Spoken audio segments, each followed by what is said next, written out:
Well, I'm very pleased that after a long time of playing tracks from this young lady, that I finally got her to agree to coming on the program.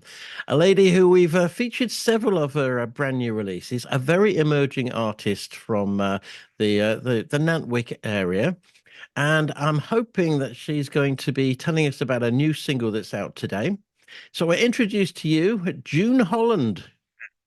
Hi, Pete. Thank you so much for having me. You're very welcome. It's been a long time coming, but you finally agreed to come on the program, and I'm very glad about that. You got a brand new single out today, which we'll be talking about shortly. But firstly, I'd like to get you to tell our listeners about how you've come up this journey, because your singing career started pretty early in life. Yeah, so I started singing since being a little kid, really. I've really enjoyed music because growing up, my dad played a lot of music in the house. He was really big into like Motown, Northern Soul kind of music. So that's a lot of the music that I listened to. And then I started singing. I think the first time I performed singing was in year 5. It was like a little talent competition that they did at primary school, and they said you can do whatever you want. And I hadn't really sang in front of anyone before, but I was like, I want to sing, and I want to sing Crystal Gale, Don't It Make My Brown Eyes Blue. And I think the teachers were just like, where does she pull that one out of? Because I think it was like Spice Girls and stuff really that was popular at the time. But yeah, that was my choice. And ever since then, I've just really loved singing and performing to people. And yeah, so it's just carried on from there, really. So, I mean, you got into writing material when you picked up a guitar. Yeah, so I didn't get a guitar until I was 16. And I remember going to a shop in Liverpool with my dad actually, and he said, we're going to pick you out a guitar. I think my first guitar was about £30, but it was still super exciting. And then from that point, I started writing my own songs. Probably the early stages of songs weren't necessarily that great, but we've all got to start somewhere. So yeah, it really just ignited a passion for me. Most of your material that you've released is self-written, isn't it? Yeah, so all of the songs that I've released, I've written myself, and then I've recorded them myself, produced them myself. Um, the most recent song that we're talking about today, the song that's out today, is my first collaboration that I've released with someone else. So I'm really excited about that it's out now in the world. But not only are you drip feeding out your singles, well, drip feeding, you've put out a lot this year already. I think 4 or 5 this year. Yeah. Yeah, I'm trying to go with the single approach just because I'm doing everything myself as an independent artist. I've got to be my own like social media executive, my own marketer, my radio plugger. Like I've got to be everything for myself. So it takes a long time as well for me to like produce and record all the tracks. So I think if I was to do like an album or something, it would just take me so long. You wouldn't hear from me for about a year. So I'm trying to get as much music out as often as possible. Well, you'll soon have enough tracks to do an album.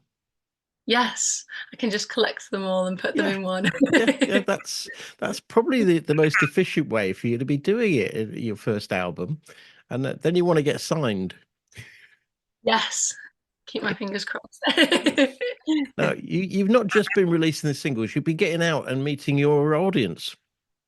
Yes, I've been gigging up and down, mostly around. So I live in Northwich, which is sort of just in between Manchester and Liverpool as like the big cities. So I've done a few gigs in both cities, and I also recently went up to Newcastle, which was a bit of a drive, but it was a really good gig, and I met some lovely people. So hopefully I'll be back there again at some point in the near future.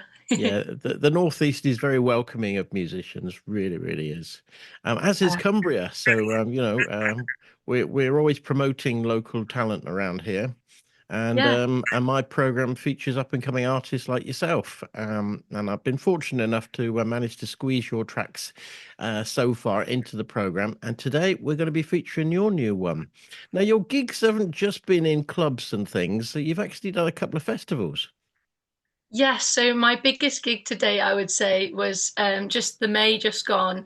I actually supported Eddie Reader. So a lot of people will know her because she's got an amazing solo career, but anyone who doesn't, she's also the lead singer of Fairground Attraction. So it was a real big moment for me because when I was younger and I would do cover gigs and things like that, I would always include Perfect in my set. So to be there supporting her was just amazing. And that was at Nantwich Roots Festival. Yeah. And you've done a gig at one of the big venues in Liverpool too. Yes, I've been lucky enough to play at the Jacaranda twice now. So again, one was in May and one was in June, so all quite recent. But it was an amazing venue because there's lots of stories about how the Beatles used to rehearse down there in the basement, which is where they've now turned it into a live music event stage and stuff. So yeah, it was really cool to be playing there. And what have you got lined up? So I've got a few things coming up. I'm actually playing at a little festival that a friend of mine's put together called Glastonbury because there's going to be an ice cream element to the live music that they're putting on, and that's in at the Bavano Lounge in Urmston on the 31st of August. So Urmston in Manchester, and then I'm going to be playing. There's a couple of gigs that I can't yet announce.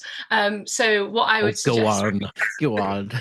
Well, for any of the listeners that want to keep tabs and see where I'm performing, if you follow my social medias, which is at June Holland Music, I'm always announcing with at least a little bit of an advance notice to let you know where I'm playing and when.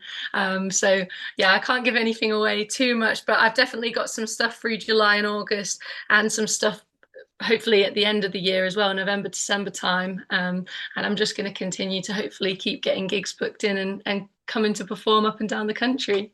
Well, yeah, you're just going to have to look out or get yourself booked up here in Cumbria, particularly in the Yes. South Cumbria area, and our listeners can come along and see you perform live. Now, this new single that you've teamed up with a mate of yours. Yeah, so he's a friend. I've been friends with him since we were young. So we actually wrote this song. I think he was 17 and I was 19. So it's quite a few years ago now. But his name's Jack Ronan, and we were friends. But he's also a brilliant musician. He's very good on I would say his first instrument is guitar, but he does also sing. He's brilliant on piano as well. So it's been really nice because I would say where my first instrument is my voice, and I've always played the guitar just maybe like more basic chords just so that I could go out and perform live without the need of backing tracks and things. Whereas he's like he's digested a whole book of music theory and he just knows all these incredible chords. And what happened when we got together is he had written these chords on the guitar, acoustic guitar, and he sent them to me and said, do you want to have a go at writing some lyrics and melody for it? And that's how the song came about. And it is interesting though because I say about how he's so brilliant at theory, and he really is. But then he says to me, sometimes that kind of knowledge can hold you back a little bit because the melody that you thought of for this song, I would have never have thought of. But I just do what I think sounds right.